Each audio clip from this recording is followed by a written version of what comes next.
Hello everyone, welcome to this channel. आज हम लोग मोशन एंड इट्स टाइप जो चैप्टर है फिजिक्स का को डिस्कस करेंगे और जो भी इम्पोर्टेंट है वो तो उसको उसके बारे में डिस्कस करेंगे। जैसे मोशन मोशन आएगा तो मोशन अगर टू टाइप्स में मोशन को देखा जाएगा। एक हो गया कोई भी पार्टिकल अगर रेस्ट में है मतलब उसका वेलोसिटी जीरो है, और पार्टिकल अगर मोशन में है तो उसका velocity not equals to zero होगा। अगर कोई भी पार्टिकल रेस्ट में है मतलब उसका डिस्प्लेसमेंट क्या हो जाएगा, डिस्प्लेसमेंट जीरो हो जाएगा।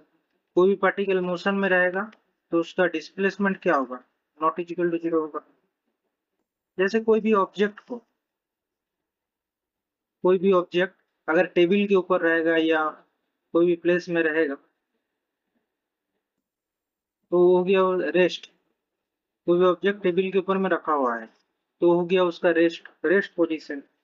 कोई भी बुक बुक को अगर फोर्स दिया जाएगा, कोई भी बुक रखा हुआ है उसको अगर फोर्स दिया जाएगा तो क्या होगा, रेस्ट में नहीं रहेगा, उसका मोशन होगा। जो वो हो गया मोशन। ठीक है। या कोई भी पर्सन जो एक प्लेस से दूसरा प्लेस कहीं जा रहा है, एक प्लेस से दूसरा प्लेस कहीं जा रहा है तो वो हो गया उसका मोशन। ठीक है। ये हो गया रेस्ट और मोशन। अगर यहाँ से हम एसिलरेशन बोलेंगे क्या होगा, डीवी। एसिलरेशन पता है कि एसिलरेशन होता है velocity by time dv by dt। v zero है मतलब एसिलरेशन क्या हो जाएगा, जीरो हो जाएगा। नॉर्मल यहाँ से क्वेश्चन अगर बनेगा, जैसे डिस्प्लेसमेंट जीरो है, डिस्प्लेसमेंट जीरो है इसीलिए वेलोसिटी इसका जीरो। ठीक है। क्योंकि वेलोसिटी इक्वल्स टू क्या हो जाएगा,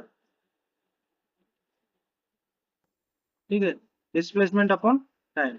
वेलोसिटी इक्वल्स टू क्या हो जाएगा, डिस्प्लेसमेंट अपॉन टाइम। यहाँ पे मोशन है मतलब इसके एसिलरेशन भी रहेगा। ठीक है। मतलब acceleration not equals to zero होगा यहाँ, एसिलरेशन भी नॉट इक्वल्स टू जीरो होगा। अच्छा, ये हो गया इसका बेसिक। जैसे वन डायमेंशनल मोशन क्या है, वन डायमेंशनल मोशन कोई भी कार कार अगर मूव कर रहा है, one dimensional motion. One dimensional motion जैसे ग्राफ, ये हो गया एक्स और ये हो गया वाई। ठीक है। कोई भी कार है, कार मूव कर रहा है, कार मूव कर रहा है। ठीक है। कार मूव कर रहा है, अगर कार मूव करेगा तो उसका मूविंग डायरेक्शन एक ही है, तो ये हो गया one dimensional motion. Two dimensional motion क्या होगा, अगर दोनों डायमेंशन एक्स और वाई में उसका चेंज हो रहा है तो वो हो जाएगा टू डायमेंशनल मोशन। जैसे जो प्लेनेटरी मोशन, प्लेनेट का जो मोशन रहता है उसमें क्या रहता है, प्लेनेट का मोशन, प्लेनेटरी मोशन क्या हो रहा है, एक्स और वाई एक्सिस में चेंज हो रहा है तो ये हो जाएगा प्लेनेट मोशन, प्लेनेट का मोशन। ठीक है। Next, three dimensional motion. Three dimensional motion में क्या हो जाएगा, थ्री डायमेंशनल मोशन में जैसे बर्ड फ्लाई कर रहा है, बर्ड फ्लाई कर रहा है बर्ड, तो बर्ड अगर फ्लाई कर रहा है उसमें थ्री डायमेंशन एक्स वाई और जेड एक्सिस का। ठीक है, एक्स वाई और जेड एक्सिस दोनों में उसका डायरेक्शन भी चेंज कर रहा है, ऊपर नीचे भी हो रहा है, इसीलिए बर्ड फ्लाई कर रहा है। कोई भी ह्यूमन मूव कर रहा है वो एक्स वाई जेड में चेंज हो सकता है। ठीक है। अच्छा,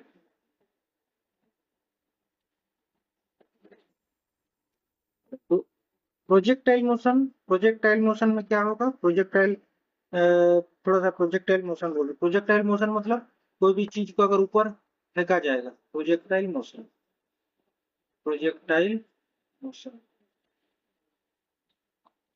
प्रोजेक्टाइल मोशन कोई भी चीज को अगर ऊपर फेंका जाएगा वो हो जाएगा प्रोजेक्टाइल मोशन।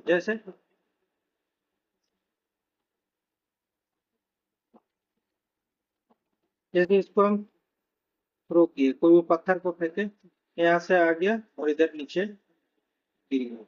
ये फेंक रहे हैं हम, जो फेंक रहे हैं उसका कुछ वेलोसिटी रहेगा। सोचो कि यू वेलोसिटी से हम अगर फेंकेंगे तो उधर cos थीटा का कंपोनेंट किधर होगा, इधर होगा। ये हो गया यू cos थीटा और ये हो गया यू sin थीटा। ये अगर थीटा का वेलोसिटी, थीटा अगर रहेगा, थीटा अगर ये रहेगा तो इसके ऐसे चेंज होगा, यू cos थीटा नीचे और यू cos थीटा। अभी यहाँ से क्वेश्चन क्या पूछा जाएगा, टाइम ऑफ फ्लाइट कितना, time time of flight, time of flight कितना समय, कितना टाइम ऊपर रहा, 2u sin theta by g, 2u sin theta by g, 2u sin theta by. Height क्या होगा, हाइट, हाइट क्या हो जाएगा, हाइट इक्वल्स टू हो जाएगा u square sine square theta by two g, u square sine square theta by. ठीक है height. अच्छा रेंज क्या हो जाएगा, रेंज, रेंज क्या हो जाएगा, रेंज इक्वल्स टू हो जाएगा u square sine two theta, direct सवाल पूछता है u square sine two theta divided by g, range equals to. ठीक है, तो प्रोजेक्टाइल मोशन क्या है, कोई भी चीज को, कोई भी पत्थर या बॉल को हम अगर फेंका जाएगा तो अगर यू वेलोसिटी से फेंका जाएगा तो यू कितना समय फाइट कर रहा है, कितना समय ऊपर में है, कितना हाइट, मैक्सिमम हाइट क्या है, मैक्सिमम हाइट मतलब ये हो गया मैक्सिमम हाइट, जो हाइट बोल रहा है मैक्सिमम हाइट क्या हो जाएगा, रेंज, रेंज मतलब कितना दूर जा रहा है, रेंज आर से डिनोट किया जाएगा रेंज, और ये हो गया हाइट। ठीक है, अच्छा ये हो गया प्रोजेक्टाइल मोशन।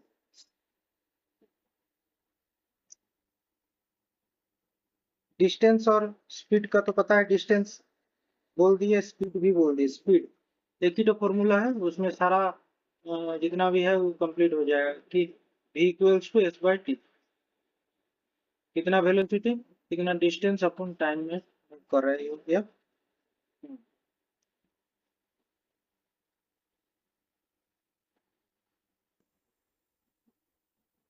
ये रेक्टिलिनियर मोशन क्या है, रेक्टिलिनियर मोशन, रेक्टिलिनियर मोशन क्या है, अगर कोई भी ऑब्जेक्ट, कोई भी ऑब्जेक्ट अगर स्ट्रेट लाइन में मूव करता है, स्ट्रेट लाइन में, तो ये हो गया रेक्टिलिनियर मोशन। ट्रांस, जितना भी सारा मोशन है उस पर थोड़ा सा हम बोल रहे हैं, तो थोड़ा सा वो अगर क्वेश्चन पूछेगा वैसा टाइप का कंसेप्चुअल को,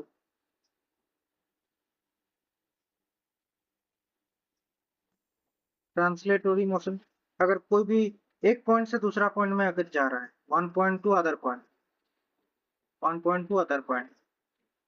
ठीक है, एक तो हो गया rotatory motion, rotatory motion, rotatory motion क्या हो जाएगा, रोटेशन, कोई भी एक्सिस के अबाउट रोटेट हो रहा है, कोई भी, जैसे फैन, ऐसे याद रखना है कि रोटेटरी मोशन।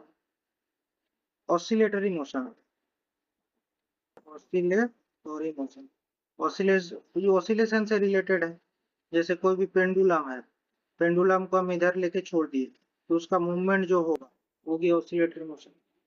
और सर्कुलर मोशन तो पता है, circular, circular motion, circular motion क्या है, अगर कोई भी पार्टिकल सर्कुलर में मूव करेगा वो हो गया सर्कुलर मोशन। ठीक है, जैसे अर्थ मूव कर रहा है सन के अराउंड, ये हो गया सर्कुलर मोशन। जैसे हम सिंपल इसमें बोल रहे हैं, सिंपल वैसे ही सेम, अगर इसमें मूवमेंट बोलेंगे उसका भी एंगुलर डिस्प्लेसमेंट नेक्स्ट क्लास में करेंगे। इक्वेशन ऑफ मोशन क्या होगा, equation of, equation of motion, equation of motion क्या होगा, v equals to u plus 80, b हो गया फाइनल वेलोसिटी, e हो गया इनिशियल वेलोसिटी, t हो गया टाइम और a हो गया एक्सेलरेशन। ठीक है, s equals to ut plus half of a t square, v square equals to u square plus 2as। और s equals to v t है तो पहले हम बोल दी